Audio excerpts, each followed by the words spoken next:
আসসালামু আলাইকুম এবং ওয়েলকাম সবাইকে নতুন একটি টপিকে। সো আজকে আমি যে টপিকটা নিয়ে কথা বলতেছি সেটা হচ্ছে পারমুটেশন অ্যান্ড কম্বিনেশন। সো এটা অনেকে ডিসক্রিট ম্যাথমেটিক্সের উপরে থাকবেন, but probability counting problem related যে প্রবাবিলিটি প্রবলেমগুলো আছে সেখানে এটা বেশ কাজে লাগে। সো প্রথমে দেখি পারমুটেশন এবং কম্বিনেশনের মাঝে বেসিক ডিফারেন্সটা কী। সো না, ওয়ার্ড দুটো শুনে অনেকের মাঝে কনফিউশন কাজ করতে পারে, সেই জন্য হচ্ছে খুব বেসিক যে ডিফারেন্স সেটা আমি প্রথমে বলতেছি। সো পারমুটেশনে আসলে আমাদের অর্ডারটা খুবই ইম্পর্টেন্ট। লেটস সে আমরা 10টা থেকে 3টা বক্স সিলেক্ট করতেছি, 3টা ডিফারেন্ট বক্স। সো এই যে বক্সগুলো সিলেক্ট করলাম একটার পর অন্যটা, প্রথমে যেটা সিলেক্ট হলো, সেকেন্ডে যে সিলেক্ট হলো, থার্ডে যে সিলেক্ট হলো, এই কে কোন অর্ডারে সিলেক্ট হচ্ছে এইটা কিন্তু এখানে ইম্পর্টেন্ট। সো পারমুটেশনে আমাদের অর্ডার অফ সিলেকশনটা ইম্পর্টেন্ট, যেটা কম্বিনেশনের ক্ষেত্রে না। কম্বিনেশনের ক্ষেত্রে কোন অর্ডারে এটা সিলেক্ট করা হলো সেটা ম্যাটার করে না, জাস্ট সিলেকশন হলেই হলো। সো এই হচ্ছে বেসিক ডিফারেন্স। সো এখন একটা পারমুটেশনের প্রবলেম দেখি। লেটস সে আমাদের হাতে 5টা বক্স আছে, সেগুলোতে লেবেলিং করা আছে A B C D E. So আমি যদি একটা একটা করে সিলেক্ট করি, লেটস সে আমি প্রথমে আমাদের প্রথম স্পটটা এখানে সিলেক্ট করব। সো প্রথম স্পটটার জন্য আমাদের হাতে অ্যাভেলেবেল অপশনস কতগুলো? প্রথম এই স্পটটার জন্য আমাদের হাতে অ্যাভেলেবেল অপশনস হচ্ছে 5টা। সো 5টা থেকে যখন একটা এখানে ফিক্স করে ফেললাম বা সিলেক্ট করে ফেললাম, তাহলে আমাদের পরবর্তী পজিশনের জন্য হাতে অপশন থাকে কতগুলো? 5 - 1 হুইচ ইজ 4। তাহলে আমাদের লাস্ট যে পজিশনটা আছে সেটার জন্য হাতে কতগুলো অপশন থাকে? 4 - 1 হুইচ ইজ 3। সো আমরা যদি এই তিনটাকে মাল্টিপ্লাই করে দিই তাহলেই কিন্তু টোটাল কতগুলো এখানে আমাদের অর্ডার কম্বিনেশন থাকবে সেটা আমরা পেয়ে যাব। তাহলে সেটা হচ্ছে 5 × 4 × 3 হুইচ ইজ 60। তার মানে টোটাল 60টা পজিশন আমরা পাবো বা এই ধরনের অ্যারেঞ্জমেন্ট আমরা পাবো, যেই অ্যারেঞ্জমেন্টগুলোর যে কোনো একটা এখানে হতে পারে। সো সেটা হতে পারে ডি প্রথমে, দেন ই, দেন সি, অথবা হতে পারে প্রথমে বি, তারপরে ডি, তারপরে ই। সো র্যান্ডমলি যখন এরকম লটারি করে পিক করা হচ্ছে, সো টোটাল এরকম 60টা আমাদের হাতে অপশন তৈরি হবে। সো এটাকে আমরা আসলে একটা ফর্মুলাতে রূপ দিতে পারি, সেটাকে বলা হচ্ছে 4p3, সরি এটা 5 হবে। সো এটা হচ্ছে বাই মিস্টেক হয়েছে, সেখানে 5p3 হবে। সো 5p3 এর জন্য হচ্ছে 5 factorial divided by 5 - 3 factorial. So এইভাবে আর কি পারমুটেশনের ফর্মুলাগুলো কীভাবে লেখা হয়। সো ফ্যাক্টোরিয়াল মানে হচ্ছে 5 × 4 × 3 মানে হচ্ছে 1 মাইনাস করে করে সবগুলো মাল্টিপ্লাই করতে হবে এক সিরিয়ালে। সো সিমিলারলি 5 - 3 মানে হচ্ছে 2। সো 2 ফ্যাক্টোরিয়াল মানে হচ্ছে 2 × 1। সো এখন যদি উপরে নিচে কাটাকাটি করি বা হিসাব করি, তারপরে লাস্টে আমাদের হাতে থাকবে 60। সো এইভাবে হচ্ছে আমরা ইন জেনারেল একটা ফর্মুলা পাই, যেটার মাধ্যমে আমরা বলতে পারবো যে লেটস সে এখানে 5p3 মানে হচ্ছে আমরা 5টা থেকে 3টা পজিশনে টোটাল কতগুলো অপশন আমাদের হাতে থাকবে। সো কতগুলো আমরা অ্যারেঞ্জমেন্ট পাবো, সেখানে টোটাল আমরা 60টা অ্যারেঞ্জমেন্ট পাবো। সেইটা হচ্ছে আমাদের জেনারেল ফর্মুলা। এখন দেখি কম্বিনেশনের পার্টে। সো কম্বিনেশনের প্রবলেমটা অনেকটাই সিমিলার, বাট এখানে বিষয়টা হচ্ছে আমাদের অর্ডারটা কিন্তু ইম্পর্টেন্ট না। সো অর্ডার যেহেতু ইম্পর্টেন্ট না, আমাদের হাতে কিন্তু অপশনও বা অ্যারেঞ্জমেন্টও অনেক কমবে, কারণ এখানে অ্যারেঞ্জমেন্টের বিষয়টাই কোনো কাজে লাগতেছে না, অর্থাৎ অর্ডারটা ইম্পর্টেন্ট না। সো দেখেন আমরা একটা সিমিলার প্রবলেম নিচ্ছি, 4টা থেকে 3টা পজিশনে বসাবো। সো 4 3 2। আমরা যদি পারমুটেশন হিসেবে চিন্তা করি, প্রথম পজিশনটার জন্য আমাদের হাতে 4টা অপশন থাকে, দ্বিতীয় পজিশনটার জন্য 3টা এবং তৃতীয় পজিশনের জন্য 2টা। সো এইভাবে টোটাল আমরা 24টা অ্যারেঞ্জমেন্ট পাবো। এখন দেখেন এই যে অ্যারেঞ্জমেন্টগুলো আমরা পাচ্ছি, তাদের মধ্যে ধরেন আমরা যে কোনো একটা নিলাম, let's say A B C. এখন এ বি সি বিভিন্ন অ্যারেঞ্জমেন্টে আসতে পারে বা অর্ডারে আসতে পারে। হতে পারে সি সেকেন্ডে, বি হচ্ছে থার্ডে, আবার B A C, B C A, C A B, C B A. So দেখেন আমরা যে এই 4টা থেকে এই 6টা ডিফারেন্ট অ্যারেঞ্জমেন্ট এখানে আলাদা করে নিলাম, এদের মধ্যে সবগুলাই কিন্তু সেম। আমরা যদি কম্বিনেশনের পার্ট থেকে মানে পার্সপেক্টিভ থেকে চিন্তা করি, এই সবগুলো কিন্তু সেম, কারণ এ বি সি জাস্ট এই 3টা থাকলেই কিন্তু আমাদের সেটা একটা কম্বিনেশন হয়ে গেল, এখানে কিন্তু অর্ডারটা ম্যাটার করে না। সো এই যে 24টার মধ্যে, এই 24টার মধ্যে প্রত্যেকটা সিলেকশনে এরকম 6টা করে অপশন থাকতে পারে যারা আসলে সবাই সেম জিনিসটাই মিন করতেছে। সো আমরা তখন কি করতে পারি, 24কে আসলে 6 দিয়ে ভাগ করলে আমরা আলটিমেটলি ইউনিক কতগুলো কম্বিনেশন থাকে সেটা পেয়ে যাই। সো এই 4টা মানে হচ্ছে আইদার এ বি সি, এটা নিয়ে একটা কম্বিনেশন, আবার এ বি ডি নিয়ে একটা, তারপর হতে পারে বি সি ডি নিয়ে একটা, এইভাবে হচ্ছে আমরা টোটাল 4টা কম্বিনেশন পাই। সো এটা হচ্ছে জাস্ট স্পেসিফিক্যালি এই প্রবলেমটার জন্য। সো আমরা যদি এই ধরনের কম্বিনেশনের একটা জেনারেল ফর্মুলা ফর্ম করতে চাই, সেক্ষেত্রে আমাদের হবে হচ্ছে 4C3। সো 4C3 কম্বিনেশনটার জন্য আমাদের এইটা ভেঙে লিখলে হচ্ছে 4 factorial divided by 3 factorial multiplied by 4 - 3 factorial. So এখানে নিচে জাস্ট এই টার্মটা এক্সট্রা অ্যাড করা হয়েছে। সো এখন যদি এটার একটা জেনারেল ফর্মুলা তৈরি করা হয় তাহলে সেটা দ্বারাই হচ্ছে এরকম NCR। সো n থেকে r সংখ্যক কম্বিনেশন নিতে হলে আমাদের ফর্মুলাটা হচ্ছে এরকম, n factorial divided by r factorial n - r factorial. So এটার ক্যালকুলেশনটাও মোটামুটি শর্টকাটে অনেকে হিসাব করতে পারবেন। যেমন এখানে 4 - 3 মানে হচ্ছে 1 ফ্যাক্টোরিয়াল, সো 1 নিয়ে তো হিসাব করার কিছু নাই। আবার এখানে হচ্ছে 4 ফ্যাক্টোরিয়াল আর নিচে থাকে 3 ফ্যাক্টোরিয়াল। সো এখানে আসলে 3, 2, 1 এগুলো সব কাটাকাটি গিয়ে আলটিমেটলি সরাসরি 4 চলে আসে। সো এই ধরনের ম্যাথমেটিক্যাল প্রবলেমগুলো যদি কখনো ফেস করেন সেগুলো সলভ করা বেশ ইজি। সো এখন দেখবো হচ্ছে পারমুটেশন উইথ রেপিটেশন। সো এতক্ষণ যে প্রবলেমগুলো ছিল সেখানেই ছিল অনেকটা এরকম যে প্রথমটা ফিক্স করার পরে সেই জিনিসটা, বা ধরেন এখানে বি সিলেক্ট হইলো, সেই বি পরবর্তীতে আর কোথাও সিলেক্ট হবে না, মানে এটা আর কোথাও রিপিট হবে না। আর যদি এমন কোনো সিনারিও অ্যারাইজ হয় যেখানে হচ্ছে যে এগুলো রিপিট হওয়া পসিবল, তো তখন আমাদেরকে ফর্মুলাটা ডিফারেন্টভাবে ইউজ করতে হবে। সো যেমন ধরেন এই প্রবলেমটা যদি আমরা রিপিটেশন নিয়ে করি পারমুটেশনটা, তাহলে প্রথম পজিশনটার জন্য আমাদের হাতে অপশন হচ্ছে 4টা, দ্বিতীয় পজিশনটার জন্যও কিন্তু আমাদের অপশন 4টা, কারণ ওই যে বললাম এখানে রিপিট হতে পারবে। তাহলে তৃতীয়টার জন্যও আমাদের হাতে অপশন 4টা। সো এখন যদি আমরা এটার ক্যালকুলেশন করি তাহলে আমরা টোটাল অ্যারেঞ্জমেন্ট পাবো হচ্ছে 4⁻3।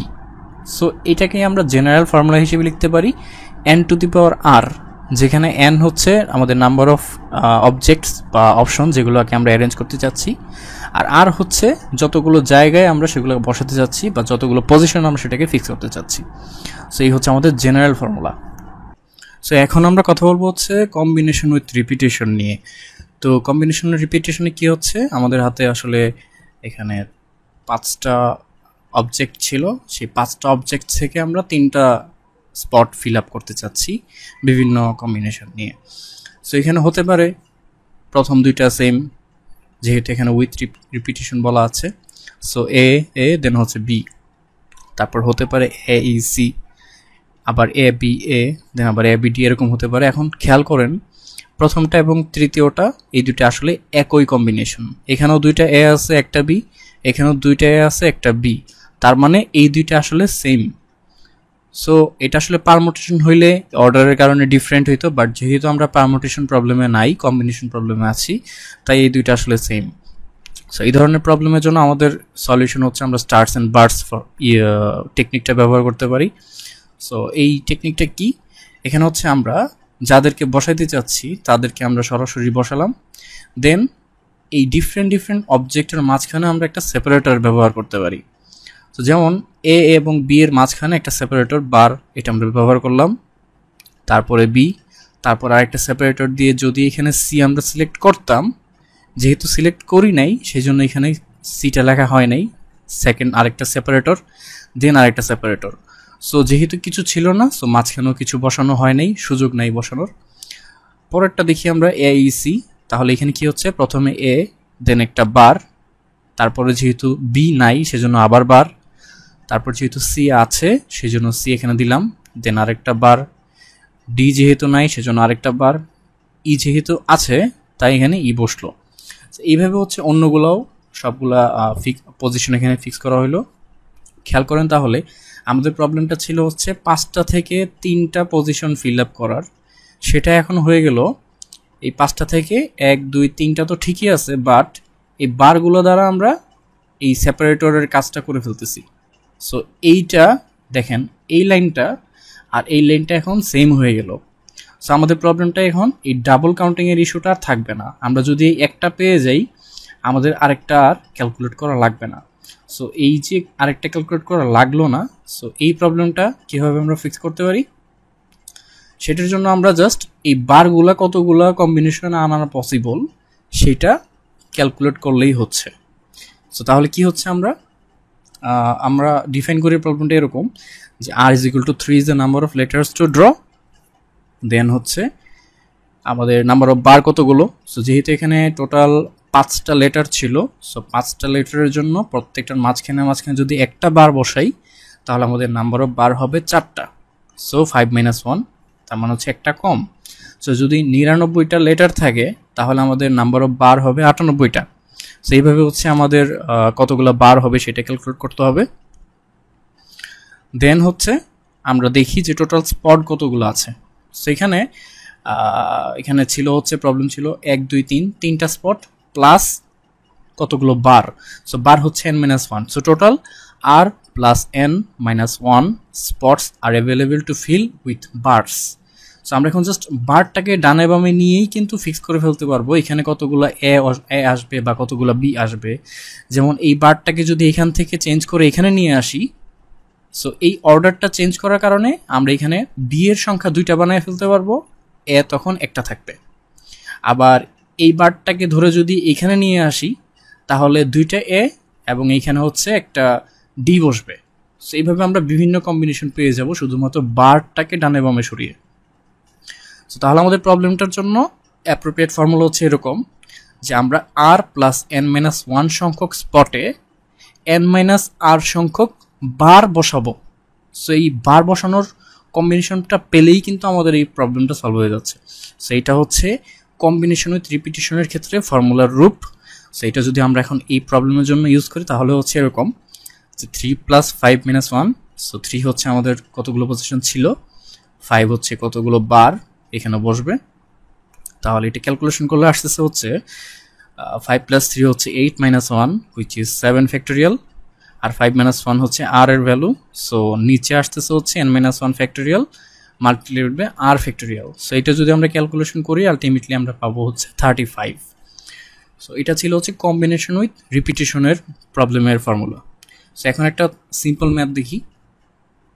সো ধরেন দেয়ার আর 30 persons, each assigned with a unique serial number from 1 to 30. If 4 persons are selected at random, what is the probability that exactly 2 of them have serial numbers greater than or equal to 22?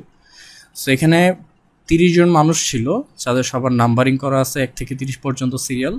আমি যদি exactly 2 জনকে সেখান থেকে 4 জনকে সেখান থেকে select করলি, exactly 2 জনের সিরিয়াল নাম্বার 22 বা তার চেয়ে বেশি হবে। এটা হচ্ছে আমাদের উদ্দেশ্য। এই প্রবাবিলিটি কত সেটা বের করতে হবে। সো আমরা জানি অলরেডি যে প্রবাবিলিটির ফর্মুলা কেমন। উপরে হচ্ছে number of favourable outcomes divided by number of total outcomes বা total number of outcomes. So এটা আমরা এখন কম্বিনেশন দিয়ে বের করতে পারি। তো যেহেতু এখানে অর্ডারের কোনো বিষয় আমরা বলি নেই, আমাদের টার্গেট হচ্ছে জাস্ট সিলেকশন, কোন অর্ডারে সিলেক্ট হচ্ছে সেটা ম্যাটার করতেছে না। সো আমরা এখানে কম্বিনেশনের ফর্মুলা ব্যবহার করব। সো প্রথমে হচ্ছে আমরা বের করি total number of outcomes. So আমাদের ডিনোমিনেটরে যেটা সেটা আমরা ফার্স্টে ক্যালকুলেট করি। সো আমরা 30টা থেকে 4 জনকে সিলেক্ট করতে যাচ্ছি। So 30C4।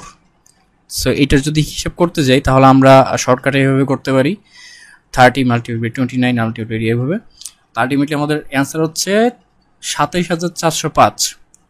এখন আমাদের যেটা দরকার সেটা হচ্ছে number of favourable outcomes. So number of favourable outcomes হচ্ছে, দেখেন এখানে 2টা মাল্টিপ্লিকেশন করা হয়েছে। কেন? প্রথম মাল্টিপ্লিকেশনটাই আছে হচ্ছে 21C2। সো 21C2 হচ্ছে এখানে দেখেন what is the probability of exactly 2 of them have serial greater than or equal to 22।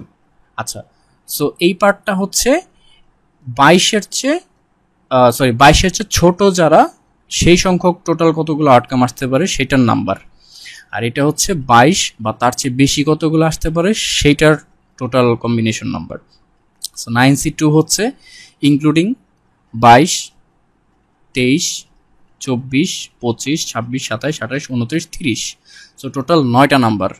So এই হচ্ছে সেই 9টা নাম্বারের থেকে 2টা নেওয়ার পসিবিলিটি বা কতগুলো কম্বিনেশন আসতে পারে, আর এটা হচ্ছে তার অপোজিটটা, অর্থাৎ 1 থেকে 21 পর্যন্ত কতগুলো আসতে পারে সেটা। সো এই দুইটা মাল্টিপ্লিকেশন করে দিলেই আমরা আসলে টোটাল কতগুলো কম্বিনেশন আসবে, এই আমাদের ফেভারেবল আউটকাম আসবে সেটার নাম্বার হচ্ছে এটা। সো এখানে আসতেছে হচ্ছে 7560। সো আমরা জাস্ট এই দুইটা নাম্বার এখন এখানে প্লাগ ইন করে দিলেই আমাদের প্রবাবিলিটি পেয়ে যাব, সেটা হচ্ছে অ্যারাউন্ড 27.59%। সো প্রবাবিলিটি আপনারা হচ্ছে এইভাবেও প্রকাশ করতে পারেন, আবার পার্সেন্টেজ দিয়েও প্রকাশ করতে পারেন। এটা হচ্ছে জাস্ট প্রেফারেন্সের উপর ডিপেন্ড করে। সো তাহলে দেখি আজকে আমরা কী কী দেখলাম। এখানে দেখলাম হচ্ছে পারমুটেশন জিনিসটা কি, বিভিন্ন ফর্মুলা কীভাবে ফর্ম করে, এবং কম্বিনেশন কি এবং কীভাবে ফর্মুলাগুলো ফর্ম করে, এবং একটা ছোট problem. So thank you everyone, সামনে আবার অন্য একটা ভিডিওতে দেখা হবে।